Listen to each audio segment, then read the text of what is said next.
Welcome to Yu-Gi-Oh! News, where the news comes last and the weather comes later. We're on Facebook. Why are we ever on Facebook? Well, because we're going to talk about something like Yu-Gi-Oh! Edition Singapore posted.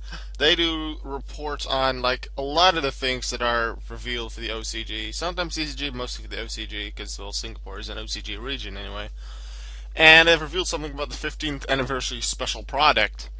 It's going to be a 41 card deck, so probably 40 card main, one extra deck, 55 sleeves, a storage case, a 15th anniversary token, a promo card, and an archive. It'll come with the original art, ultra rare Dark Magician and Dark Magician Girl, the overseas version, which probably means, like, since it's from Japan, it probably means Asia, because it still mentions OCG. It'll have 3 variants, different decks, each with a copy of Slife of the Sky Dragon and The Kingdom, one of the 3 tournament cards in Duelist Kingdom anime. And it will also include 3 new anime promo cards used by Yugi. Now, I remember when it was like 1.5, 2 weeks ago when I was talking about the new set that was announced that's going to happen sometime this year about a lot of the anime exclusives coming to TCG. And I recall one of them, speaking of this one card that Yugi used, and that one's actually going to be in this one, in this deck. So let's go over the 3 cards. We first have Electromagnetic Turtle, which is a light attribute machine type effect monster, level 4, 0 attack, 1800 defense.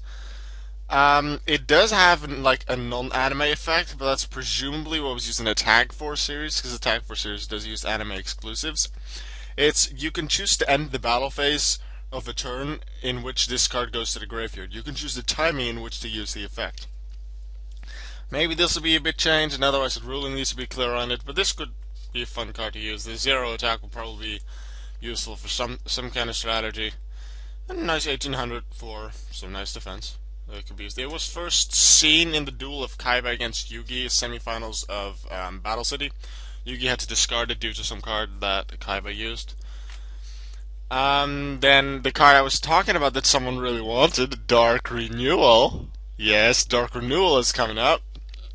And again, this is probably the Tag Force effect, so it's not confirmed to be the actual DCG effect, but activate only when your opponent summons a monster, or monsters due to the S, or when an opponent's monster declares an attack. Send 1 monster your opponent summoned this turn, and 1 monster you control to the graveyard, and special summon 1 spellcaster type monster from your graveyard. This was first used, I don't recall whether it was Yugi or Arcana, probably Yugi since these are all cards used by Yugi. It was used in the duel of Yugi against Arcana, probably to summon Dark Magician, I'm going to assume. I haven't really looked into it, I just know it was used in the duel against Arcana in the second of the 3 episodes that they dueled.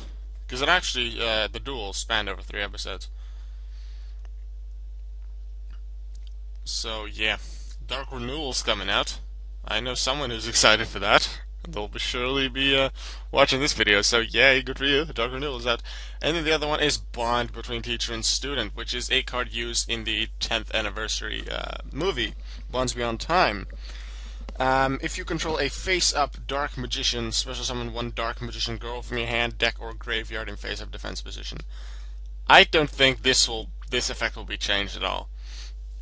This is pretty much Sage's Stone, but slightly different, because Sage's Stone, we've already had them for a while. You need to control a face-up Dark Magician Girl, and then you can special summon a Dark Magician from hand or deck. Bond Between Teacher and Student is pretty much Sage's Stone, but you don't require a girl to summon the Dark Magician, you require Dark Magician to summon the girl. Advantage this card has is that it also can also summon from the graveyard, still hand or deck, just like Sage's Stone, but it can also summon from the grave. Negative part about it is that it summons in face-up defense position, so you cannot summon it in attack position to attack with it immediately. You're forced to summon it in defense. With this effect, anyway, it's not been confirmed that this will actually be the TCG OCG effect, but I expect it will be. Although maybe the face-up defense position will go away, possibly. But yeah, that's the 3 cards. But I'm sure Lightsworn users will be sticking out those turtlenecks for Electromagnetic Turtle. I hadn't actually thought about that. It's another light monster, so you can use it for like Light Ray Diabolos. And if you're not really running a Chaos version, yeah, you could use this instead of Necrogardna. Especially if you're not running a Chaos version. I used to run a Chaos version of Lightsworn. It doesn't seem too viable anymore. Like a bit of a light rays in there and stuff with some of the new support seems better. You can use this instead of Necrogardna. And the thing is, it's level 4 as opposed to level 3, so the Xyz options you get with it, would you decide to go with it, are slightly different. It has more defense than Necrogardna. Necrogardna, you barely ever attack with it anyway. This one's light for Light Ray Diabolos, as I said, and it ends the battle phase instead of just negating one attack like Necrogardna did. So Electromagnetic Turtle, would it keep the effect the way it is? This would definitely be useful in Lightsworn, so that's good for Lightsworns. Yeah, I like Lightsworns, just like Gravekeepers. I like Gravekeepers and Lightsworns. Alright guys, that was Yu-Gi-Oh! News for today. I'll see you in the next one.